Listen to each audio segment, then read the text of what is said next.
The wind at Ecola State Park was a thief. It stole the warmth from your skin and the words from your mouth, whipping them out over the churning gray chaos of the Pacific. Donovan Hayes felt its chill deep in his bones, a cold that had nothing to do with the Oregon autumn.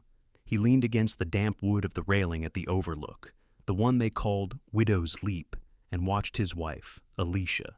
She stood dangerously close to the unfenced edge, her silhouette a fragile thing against the immense, indifferent backdrop of sky and sea. "You think this is what I wanted, Donovan?" Alicia's voice was sharp, cutting through the roar of the surf. "Another talk in the middle of nowhere? You dragged me out here to intimidate me." "I dragged you out here so we could be alone," he countered, his voice a low rumble. He took a step closer, his heavy work boots crunching on the gravel path. The smell of grease and metal clung to him, a permanent perfume from his auto shop. It was a smell of honest work, of calloused hands and a life built from the ground up. But next to her, in her crisp nurse's uniform she hadn't even had time to change out of, he felt coarse, unrefined. "Alone to do what? Accuse me again?" she shot back, turning to face him. Her eyes, usually so full of life, were stormy. "I am tired of defending myself. Dr. Sterling is my colleague, my friend." "A friend?" Donovan's laugh was a bitter, ugly sound. "You think I don't see how you look at him? How you talk about him? Julian thinks this. Julian said that. A white coat and a fancy degree? Is that what you want, Alicia? Someone whose hands aren't permanently stained with motor oil?" The words were laced with a venom he hadn't intended, a raw insecurity that festered beneath the surface of their lives. He was a successful black business owner in a town that was mostly white. He'd fought for every scrap of respect he had, and the thought of her trading it all for some smooth-talking doctor with a silver spoon, it was a betrayal that cut deeper than simple jealousy. "This isn't about race, and you know it," she said, her voice trembling with a mix of anger and hurt. "This is about you, your paranoia, your control. You can't stand that I have a life outside of you, outside of that garage." She gestured back towards the road, towards their life. "He listens to me, Donovan. He sees me. When was the last time you did that?" The accusation struck him like a physical blow. He saw her then, really saw her, and a wave of possessive fury washed over him. He saw the woman he'd loved, the woman who had stood by him when he was a broke veteran, with nothing but PTSD and a dream. But he also saw the woman who was slipping away, drawn to a world he couldn't enter, a world that he felt judged him at every turn. "So that's it," he snarled, closing the distance between them until he could feel the heat of her anger. "You're leaving me for him." "I didn't say that. You didn't have to." He grabbed her arms, his mechanic's grip strong and unyielding. "You think some pretty white boy is going to give you a better life than the one I built for us? You think he'll fight for you like I have?" "Let go of me!" Alicia struggled, her eyes widening with a flicker of genuine fear. "You're hurting me, Donovan." That fear, that flash of defiance, was the spark that ignited the powder keg. Everything inside him, the years of feeling underestimated, the gnawing suspicion, the terror of losing her, coalesced into a single, blinding moment of rage. It wasn't a thought, it was an impulse, a violent, irreversible reaction. His hands shot from her arms to her chest. It wasn't a shove meant to intimidate. It was a push of finality, of rage given physical form. The force was shocking, absolute. Alicia's feet, so close to the crumbling edge, found no purchase. Her gasp was swallowed by the wind. Her eyes locked with his for one infinite second, a kaleidoscope of shock, betrayal, and terror. And then she was gone. The space where she had stood was now just empty air, filled with the roar of the ocean below. There was no scream, just the sudden, deafening silence of her absence. Donovan stumbled forward, his heart hammering against his ribs like a trapped bird. He peered over the edge. Far below, tangled in the jagged black rocks that clawed at the sea, was a broken shape. A splash of color from her scrubs, a horrifyingly still form. The waves crashed over her, pulling, receding, as if trying to claim her for their own. The world tilted on its axis. The wind howled, but all Donovan could hear was the frantic, cold voice of survival taking over in his head. No one saw, no witnesses. The panic began to recede, replaced by a chilling clarity. He fumbled for his phone, his thumb hovering over the numbers 911. The grieving husband. He could play that part. He had to. The 911 operator's voice was a calm, disembodied anchor in Donovan's swirling vortex of panic. He forced a tremor into his own voice, a rasp of manufactured hysteria that wasn't entirely fake. The shock was real, but the narrative was a lie he was building, brick by painful brick. "My wife! Oh God, my wife!" he choked out, the words catching in his throat. "She slipped. We were at the Overlook, Widow's Leap at Ecola Park. She was gone." He gave the details, his mind working with the cold precision of a Marine in a combat zone. He was the frantic husband, helpless, devastated. He stayed on the line, listening to the operator's instructions, his eyes fixed on the motionless form below. Each wave that washed over Alicia's body felt like an accomplice, erasing evidence, sealing his secret in the cold, dark water. When the first sirens cut through the roar of the wind, relief and terror warred within him. The flashing red and blue lights painted the darkening evergreens in strobing, unnatural colors. The first officer on the scene was young, his face a mask of professional concern. Donovan allowed himself to collapse against the patrol car, burying his face in his hands, performing a symphony of grief. Then she arrived. Detective Elena Ramirez. She wasn't like the others. She moved with a quiet authority, her dark eyes missing nothing. She wasn't tall, but she had a presence that commanded the space around her. She didn't offer platitudes or a comforting hand on the shoulder, she observed. "Mr. Hayes," she said, her voice even, without a hint of the manufactured sympathy he'd received from the others. "I need you to walk me through exactly what happened." He repeated the story, his voice cracking at the appropriate moments. The romantic walk, the sudden gust of wind, Alicia stepping too close to the edge to get a better view, his desperate failed lunge to grab her. It sounded plausible, a tragic freak accident. Ramirez listened, her expression unreadable. "You argue often, Mr. Hayes?" The question was a scalpel, precise and unexpected. "What? No. I mean, like any married couple, nothing serious." "Right." She made a note in a small worn pad. "It's just, a windy cliffside seems like a strange choice for a romantic walk after your wife just finished a long shift." Before Donovan could formulate a response, another vehicle pulled up. The K9 unit. A handler emerged with a magnificent German shepherd, lean and alert, its ears pricked. "Detective, this is Ghost," the handler said. "Best nose on the force." Ramirez nodded. "See if you can find where she went over. Look for any signs of a slip, disturbed earth, anything." Donovan watched, his heart a cold stone in his chest. He hadn't counted on this. The handler led Ghost along the edge of the cliff. The dog moved with purpose, its nose to the ground, sniffing, processing a world of information invisible to the humans. It tracked along the path, then stopped near the spot where Alicia had stood.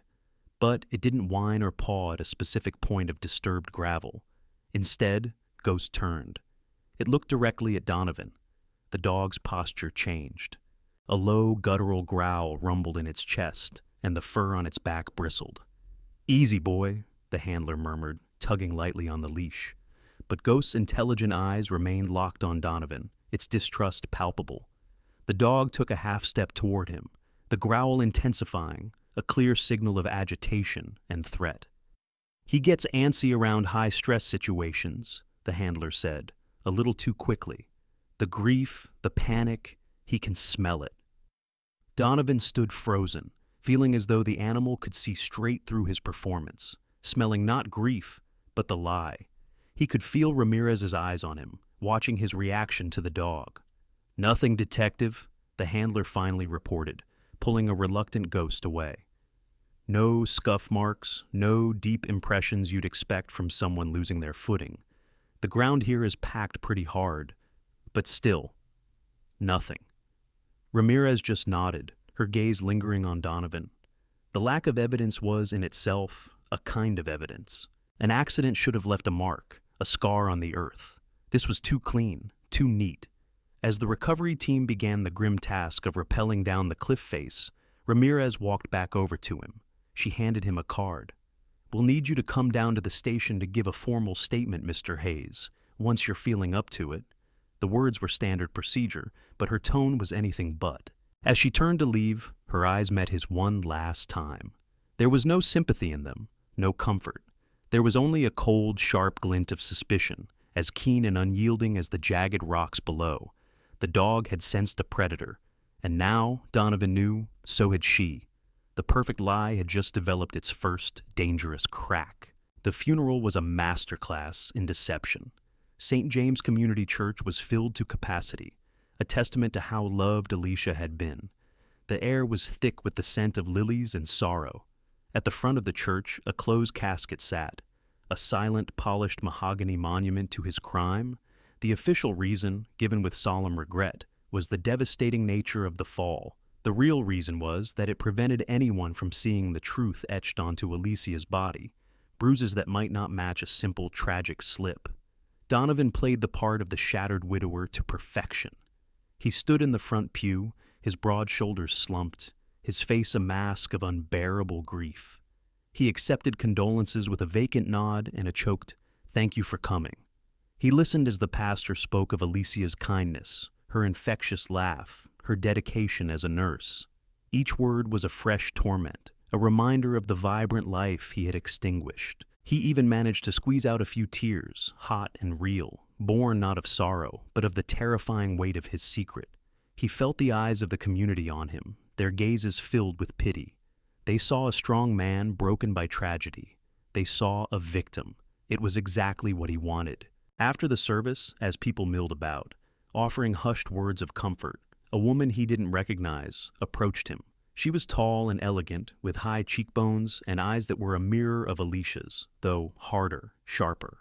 She wore a simple black dress, but she carried herself with the coiled stillness of a predator. "Donovan Hayes," she said. It wasn't a question. Her voice was low and clear, devoid of the emotion that saturated the room. "I'm sorry. Have we met?" he asked, extending a hand out of habit. She ignored it. "I'm Imani Adebayo, Alicia's sister." The name registered with a jolt. Alicia had spoken of her older sister, a paralegal up in Seattle. They had been estranged for years after a bitter family argument, something to do with their parents' estate. He had never met her. He never expected to. "Imani, of course. Thank you for coming. I know things were complicated. Alicia would have been glad you're here." The words felt hollow, rehearsed. Imani's gaze was unnervingly direct. She wasn't looking at him with pity like the others. She was dissecting him, searching for something behind the facade of grief. "It's a long drive from Seattle," she said, her tone flat. "Gives you a lot of time to think. I've been thinking about my sister." A knot of ice formed in Donovan's stomach. "We're all thinking about her." "Yes," Imani said, taking a small step closer, forcing him to meet her intense stare. "I was thinking about how, when we were kids, we went to the Grand Canyon. Alicia was 10. She took one look over the edge and had a panic attack so severe my father had to carry her back to the car. She wouldn't go within 50 feet of a balcony railing after that." Donovan's carefully constructed composure began to fray.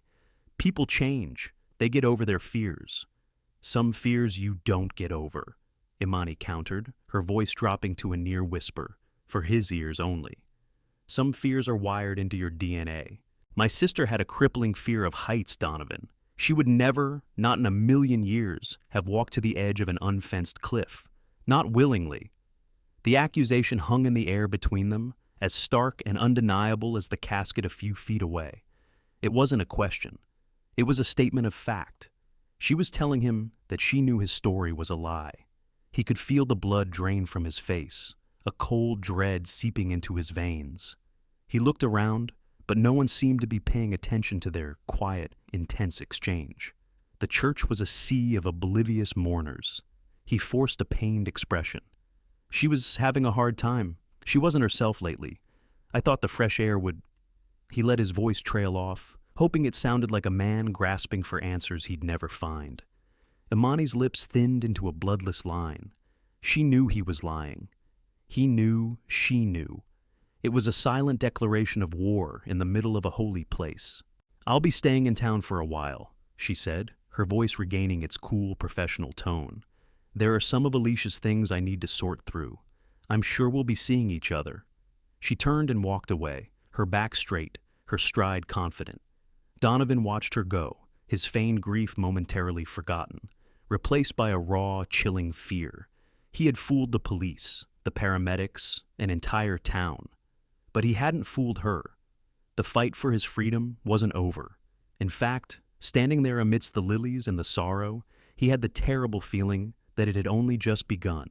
He had a new adversary, one with Alicia's eyes and a mind sharpened by the law, and she was not going to rest until she had the truth.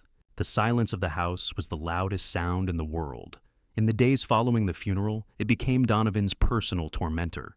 Every creak of the floorboards, every groan of the pipes was a phantom footstep, a ghostly sigh.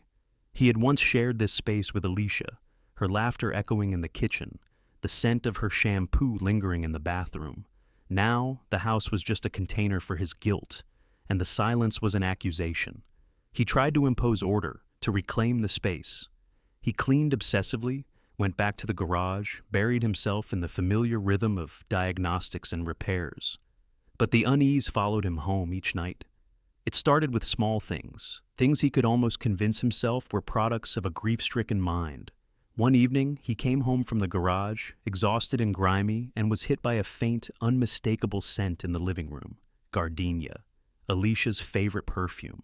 He hadn't touched her things. Her vanity table in the bedroom was an untouched shrine.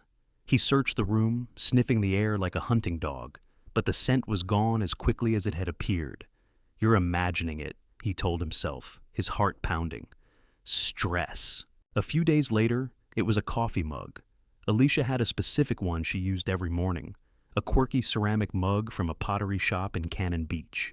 He knew for a fact it was in the back of the kitchen cabinet, yet, when he came down for coffee, there it was, sitting by the sink, a faint ring of moisture still at its base, as if it had recently been used.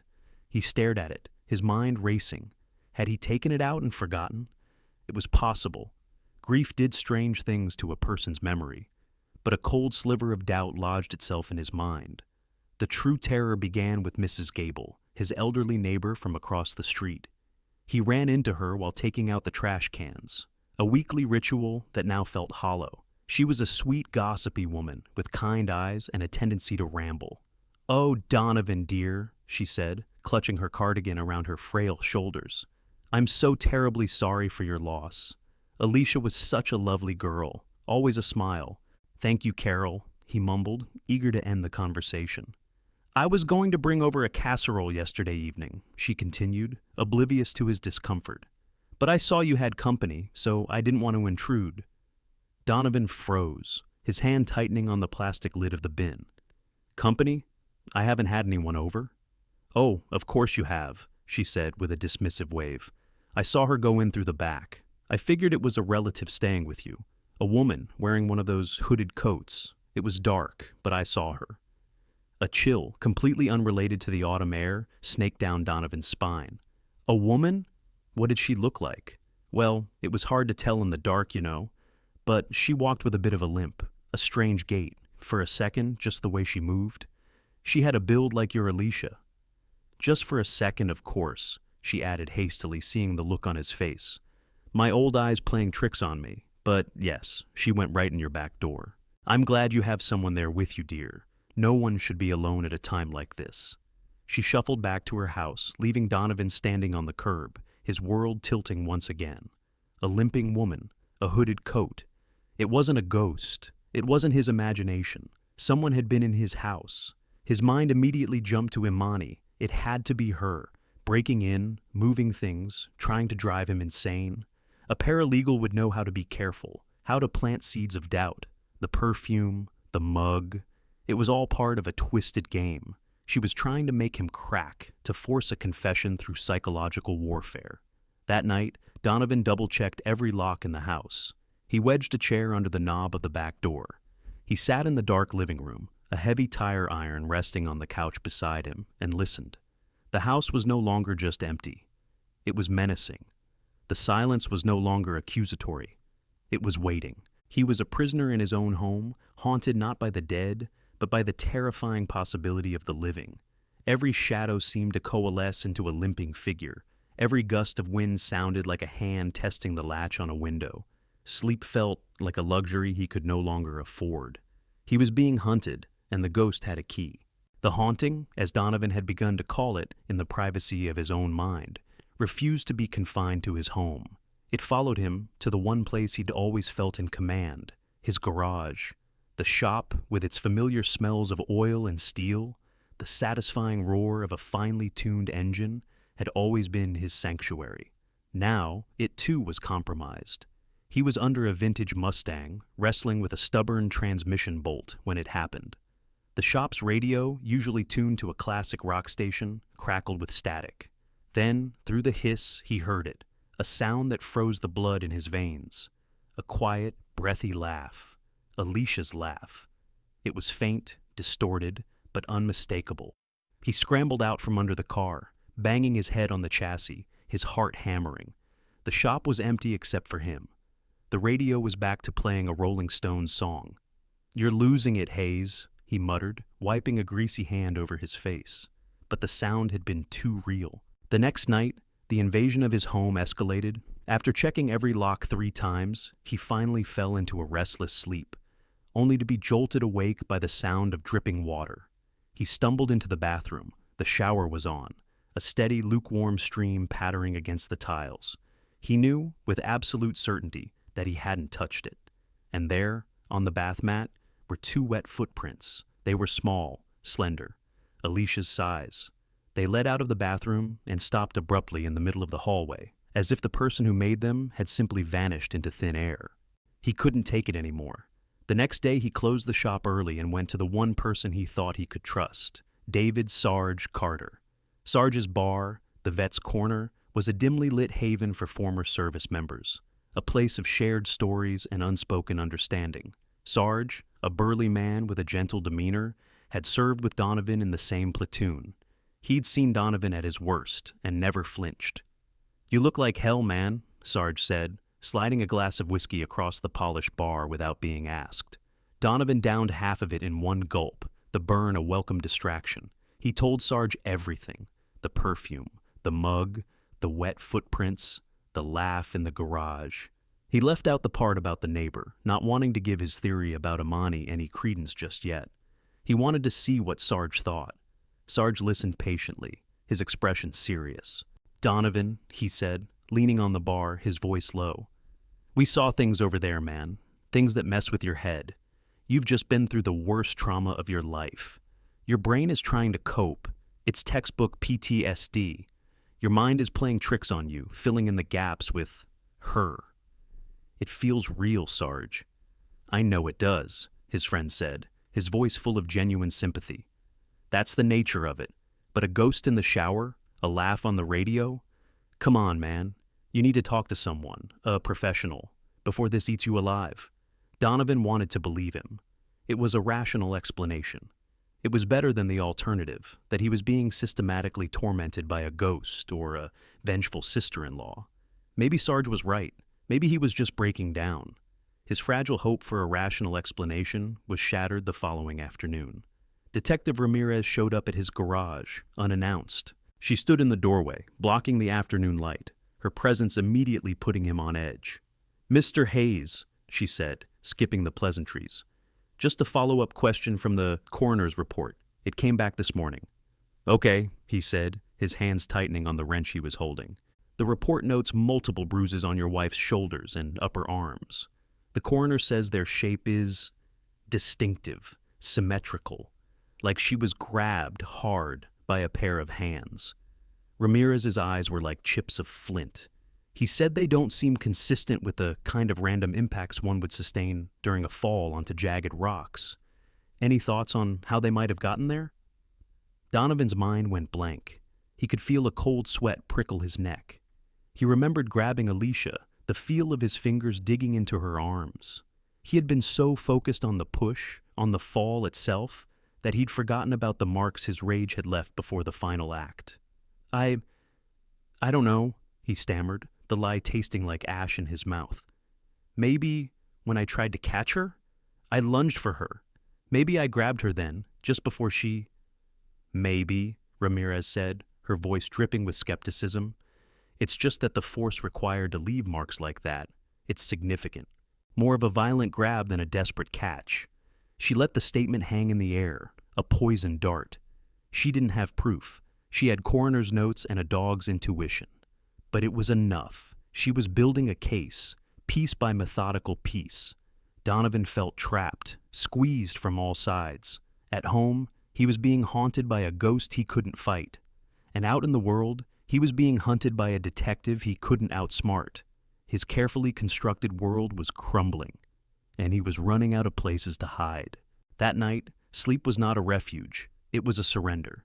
Donovan drank himself into a stupor, hoping the whiskey would silence the house and his own racing thoughts.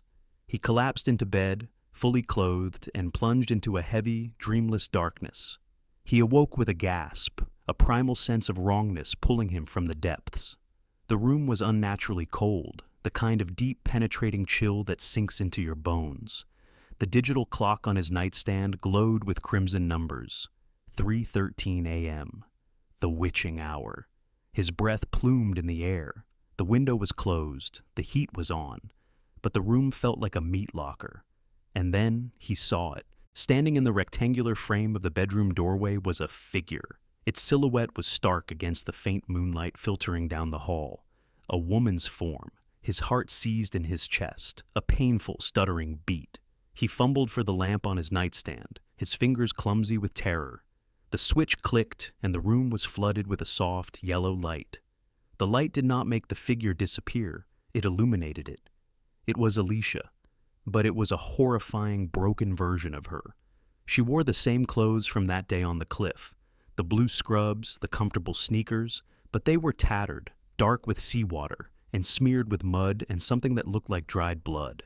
Her hair, once so vibrant, hung in wet, tangled clumps around her face. And her face, it was a swollen, discolored mask of trauma. Dark purple bruises blotched her skin, and a long, ugly gash ran from her temple down her cheek. But the worst part was her eyes. They were open, staring directly at him, but they were utterly devoid of life. They were flat, milky, like the eyes of a dead fish. They held no anger, no sadness, only a vacant, bottomless emptiness. One of her arms hung limply at her side, bent at an unnatural angle. The other was raised, a single pale finger extended, pointing directly at him. Donovan tried to scream, but the sound was trapped in his throat, a strangled, pathetic whimper. He couldn't breathe. His entire body was paralyzed by a terror so absolute it felt like a physical death. This was not a dream. This was not a hallucination born of guilt and whiskey. She was there. The cold in the room, the smell of salt and damp earth. It was real. The figure took a shuffling, dragging step into the room. One of its legs moved stiffly, unnaturally, as if it were broken. The sound of her wet sneakers scraping against the hardwood floor was the only sound in the universe. She opened her mouth, and a sound emerged, a voice that was both hers and not hers. It was a wet, gurgling rasp, like air being forced through water-filled lungs. "You pushed me." Each word was a struggle, a grotesque parody of speech. "You left me."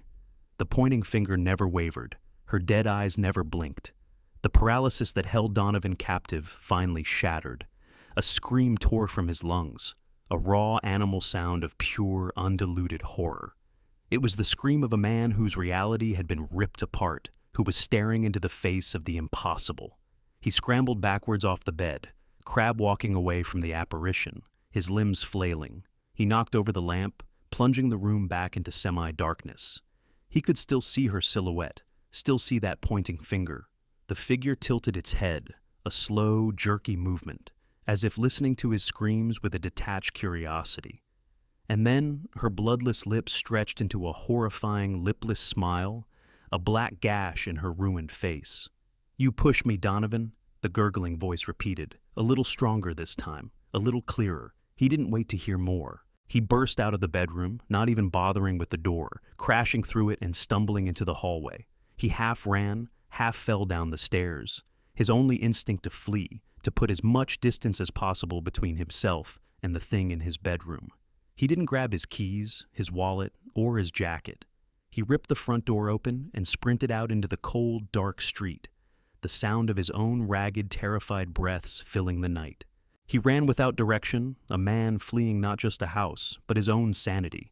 The ghost was real, and it had come back for him. Donovan drove like a man possessed, the tires of his old pickup screeching through the deserted streets of Astoria. He didn't know where he was going, only that he had to get away from the house, from the pointing finger and the gurgling voice. His mind was a maelstrom of terror and disbelief. He finally found himself parked outside the vet's corner, the engine still running, the headlights cutting 2 cones of light into the pre-dawn gloom.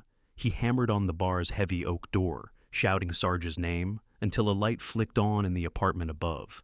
A window slid open, and Sarge's sleepy, irritated face appeared. "Donovan? What the hell, man? It's 4 in the morning.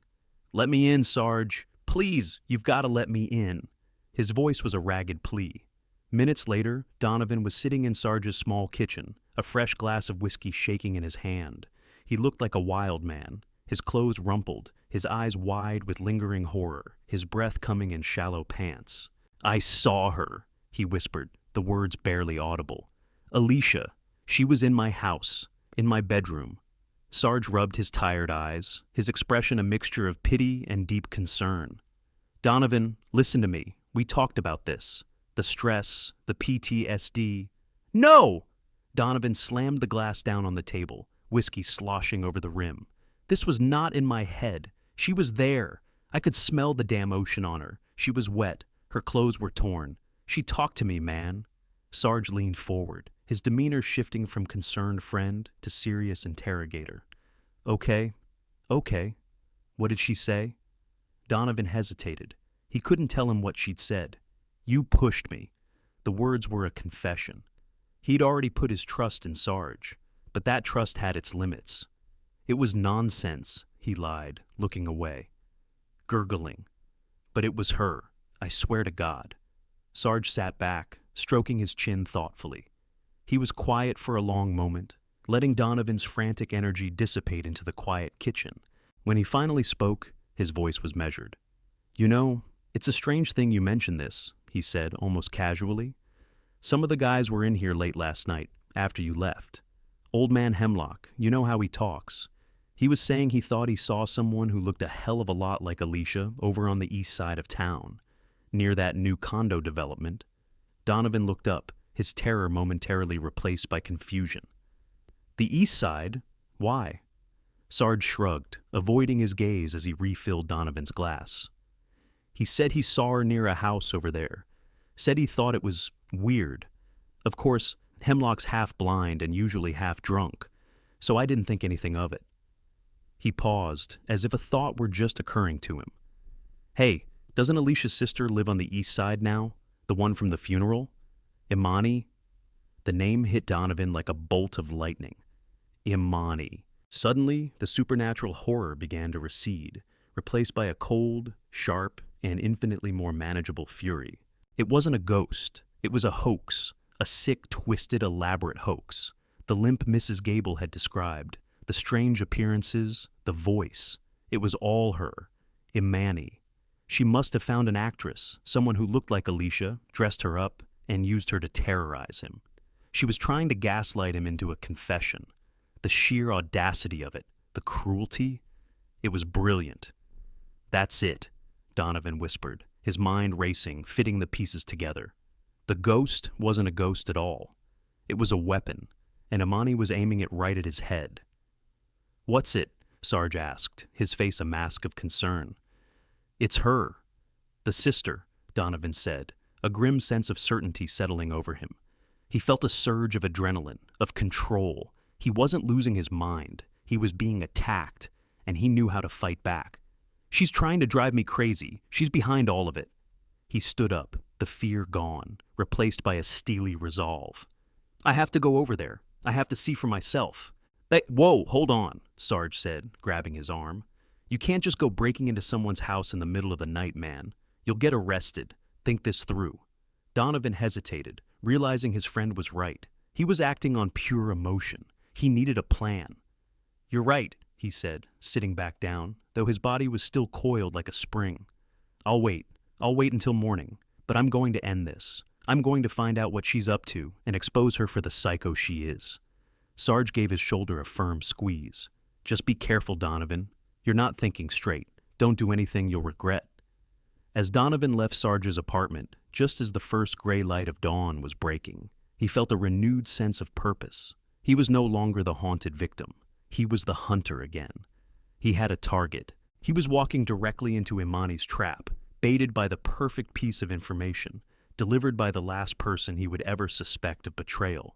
Donovan spent the morning in his truck, parked down the street from Imani Adebayo's address, a modest, well-kept craftsman house on a quiet, tree-lined street. The normalcy of it was infuriating. Inside that house, he was convinced, was the command center for a conspiracy designed to destroy him. He watched, fueled by black coffee and righteous anger, waiting for his moment. Around 9 a.m., his patience was rewarded. The front door opened and Imani emerged, dressed in business attire and carrying a briefcase. She got into a sensible sedan and drove off, presumably to work. This was his chance. He gave her a 5-minute head start before getting out of his truck. He walked calmly up the street, his tool bag slung over his shoulder, looking for all the world like a handyman on a house call. He circled around to the back of the house. As he'd expected from a house of its age, the lock on the back door was simple. Years of military training and a life spent working with intricate mechanisms made short work of it. With a quiet click, he was inside. The house was silent and immaculate. He moved quickly, his senses on high alert. The ground floor, living room, kitchen, dining room, revealed nothing out of the ordinary. He took the stairs 2 at a time, his heart pounding with a mixture of dread and anticipation. The second floor had 3 doors. The first was a bathroom. The second was clearly Imani's bedroom, neat and impersonal. He pushed open the third door and stopped dead in his tracks. The breath caught in his lungs. The room was set up like a makeshift hospital ward. A narrow bed with adjustable rails stood against one wall. Next to it was an IV stand, a blood pressure monitor, and a small table cluttered with medication bottles and bandages. And on the walls, on every available surface, were photos of Alicia.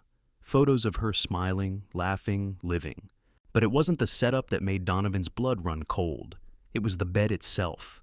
The sheets were rumpled, a depression still visible in the pillow, as if someone had just gotten up from it. And draped over a nearby chair was a set of clothes, dark pants, a hooded sweatshirt, and sneakers. The ghost's costume. His eyes fell on a spiral notebook lying on the bedside table. His hands trembling, he picked it up. It was a journal, written in Imani's neat, precise script. He flipped it open. The entries were dated, a log of a recovery he couldn't comprehend. Day 7. A recognized me for the first time today. Speech is still slurred, but she's fighting. She took a few steps on her own. The doctors are amazed by her resilience. Day 10. She said his name today. Donovan.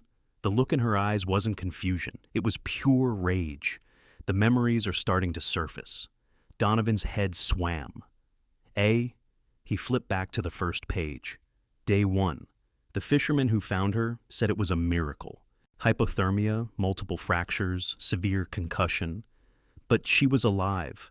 The current must have carried her down the coast, away from the rocks. Alicia is alive. Alicia. Alive. The words didn't compute. He had seen her fall. He had identified her body at the morgue, a mangled, unrecognizable form that he had quickly confirmed was her, eager to close that chapter. But it hadn't been her. It had been a lie. They had all lied. He frantically read the last entry, dated the previous day. Day 14. She remembered everything tonight. The argument, the look on his face, the push. It wasn't an accident. He tried to murder her. Our plan begins now. We will give him the ghost he deserves. We will make him expose himself. He felt the floor drop out from under him. The hauntings, the whispers, the apparitions. It wasn't a hired actress. It had been her, Alicia, limping from her injuries, pushing through the pain, all to exact her revenge. He stumbled back, the notebook falling from his nerveless fingers. He had walked into the heart of their trap. A floorboard creaked behind him. He spun around, his heart leaping into his throat. Standing in the doorway was not a ghost. It was Alicia. She was thinner than he remembered, her face pale and gaunt. Her hair had been cropped short, revealing the angry scar on her temple. She was leaning heavily against the doorframe, and he could see the strain on her face, but she was undeniably, terrifyingly alive. Recognition flickered in her eyes, followed by a wave of pure, undiluted hatred that was so intense it was like a physical force. Her features, once so soft and loving, twisted into a mask of rage. She pushed herself off the doorframe, taking a shaky but determined step into the room. Her voice, when she spoke, was a hoarse, rusty thing, as if she were learning to use it all over again, but there was no mistaking the venom in it. Murderer. The single word, murderer, hung in the air, more damning than a judge's gavel. Donovan stood frozen, his mind struggling to reconcile the living, breathing woman before him with the broken body he had left on the rocks. Dozens of frantic questions swirled in the chaos of his thoughts. How did she survive? Who did I bury? Who else knows? Alicia, he finally managed to say, the name feeling foreign and strange on his tongue. You're alive. He took a step forward, his hands raised in a placating gesture, the instinct to control the situation taking over. Listen to me. We need to talk about this. It was an accident. I never meant— Liar! The word erupted from her, raw and powerful, shaking her frail frame. She didn't retreat as he advanced. Instead, she took another unsteady step toward him, her fists clenched at her sides. Her eyes, which had once held all the warmth in his world, now burned with the cold fire of righteous fury. You wanted me dead. I saw it in your eyes before you pushed me. She took another step, and he saw it then. Clutched in her right hand was a heavy glass paperweight from the bedside table, its edges sharp and angular. With a guttural cry of rage, she raised it, preparing to strike. Years of combat reflexes kicked in. Donovan lunged not to attack, but to disarm. He caught her wrist just as she swung, the paperweight stopping inches from his face. They were locked in a desperate struggle. Despite the obvious weakness from her injuries, Alicia fought with the ferocity of a cornered animal. The strength of her hatred was a tangible thing, fueling her beyond her physical limits. Calm down, he hissed, trying to wrestle the paperweight from her grasp. We can fix this. I just want to talk. I'll kill you, she breathed, her teeth gritted, her eyes locked on his. The words were a solemn vow. Like you tried to kill me. The struggle was clumsy and brutal. They stumbled around the small room, knocking over the IV stand with a crash. Alicia began to scream, not for help, not words, just a primal, continuous shriek of pure, unadulterated rage. It was a sound designed to unnerve, to shatter his composure. Panicked, Donovan clamped his free hand over her mouth. She immediately sank her teeth into the fleshy part of his palm, biting down with all her might. He yelled in pain, yanking his hand back. The sudden movement made him lose his balance. They tumbled out of the room together, a tangled mess of limbs, and crashed onto the landing at the top of the stairs. Alicia writhed beneath him, clawing, kicking, trying to gouge his eyes with her nails. All her movements were driven by a single burning purpose: vengeance. Stop it! Donovan yelled, pinning her arms to the floor. The pain from his hand and the sheer violent hatred coming from his wife broke something inside him. The last vestiges of his feigned regret evaporated, replaced by the same cold fury from the cliff. This is your fault. You and your doctor. You cheated on me. You ruined everything. His words, meant to wound her, only seemed to empower her. With a surge of adrenaline, she bucked and twisted, freeing one of her arms. She scrambled away, trying to get to the stairs, to escape. But Donovan was faster. He lunged and grabbed her by the ankle. She fell hard, her chin striking the top step with a sickening crack. She cried out in pain, but when she turned her head to look at him, there was still no fear in her eyes. Only that same, infuriating, triumphant hatred. Let go of me, she yelled, her voice suddenly clear and strong, the hoarseness gone. I didn't want to hurt you, Alicia, Donovan said, dragging her back from the stairs, his voice dangerously calm. He straddled her, pinning her to the floor. But you've left me no choice. You just couldn't stay dead. The pretense was over. The lie was dead. He was no longer a grieving husband or a man who had made a terrible mistake. He was a predator whose prey had escaped, and he had to finish the job. His hands, the same strong hands that had pushed her off a cliff, closed around her neck. Her throat felt so thin and fragile beneath his calloused fingers. Her eyes widened, not with fear, but with something else he couldn't decipher. A flash of defiance?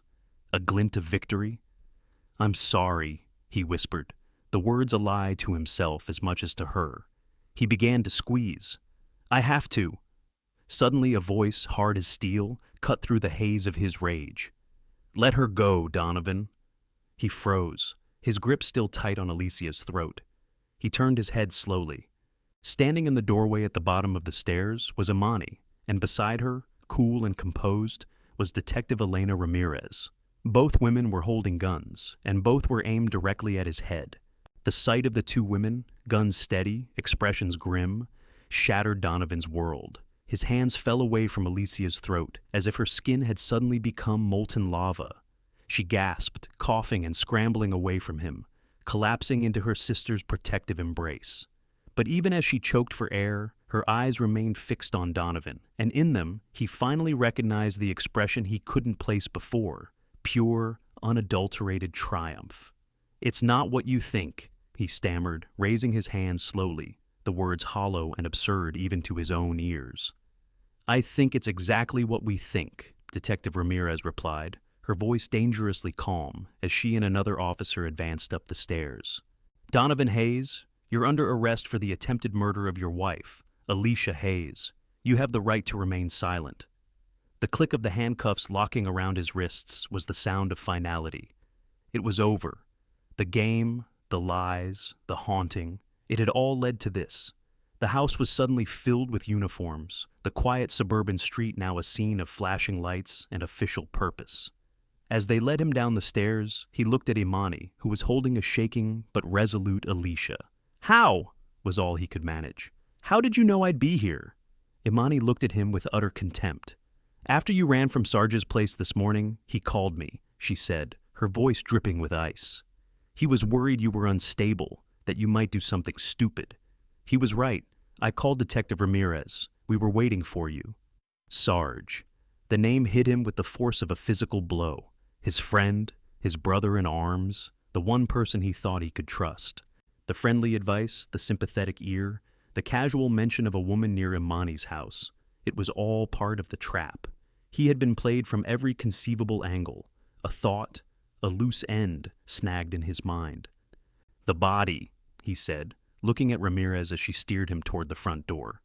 "The funeral. Who did we bury?" "An unidentified Jane Doe," Ramirez answered coolly, not breaking her stride. "Fishermen found her washed up about 20 miles down the coast, a couple of days after Alicia went missing. Similar height, similar build, and the ocean had done the rest. You were so convinced your wife was dead, so eager to close the case, you barely looked at her. You just signed the papers." The simplicity of it was galling. He had identified his own wife's replacement, his guilt and arrogance blinding him to the truth. "But how did she survive?" he asked, the question a desperate need to understand the miracle that had undone him. This time, it was Alicia who answered, her voice still raspy, but filled with a new, hard-won strength. "The current," she said, her eyes boring into his. "It pulled me away from the rocks and out to sea. A fishing boat found me hours later, barely alive. We switched the bodies at the morgue with the help of a sympathetic coroner," Imani added, her arm protectively around her sister. "When Alicia started to recover, it was clear she had amnesia. I wasn't going to the police until she could remember what you did to her. I decided to give her time, and she remembered everything." They were on the front lawn now, the neighbors peering out from behind their curtains. Donovan was being pushed into the back of a squad car. Through the rear window, he saw Imani helping Alicia sit on the porch steps.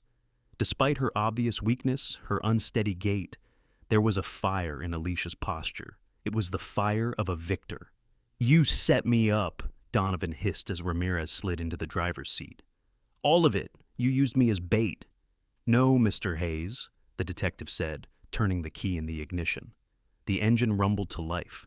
"You set yourself up. We just gave you enough rope." The car pulled away from the curb. Donovan took one last look at the house, at the two sisters sitting on the porch. One of them, the woman he had tried to kill twice, was watching him go.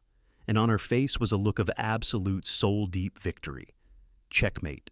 The interrogation room was a sterile, beige box, designed to strip away pretense. Donovan sat at the metal table, the handcuffs now securing him to a bolt on the floor. The adrenaline had faded, leaving behind a hollow, echoing emptiness. He was no longer the hunter or the hunted. He was simply a specimen, pinned and labeled. Detective Ramirez sat across from him, a thin file on the table between them. She hadn't asked a question for 10 minutes, letting the silence do its work. "Sarge talked," she finally said, opening the file. "Your friend David Carter told us everything, how you came to him, convinced you were being haunted, how you confessed to him, little by little, about the arguments, about your jealousy.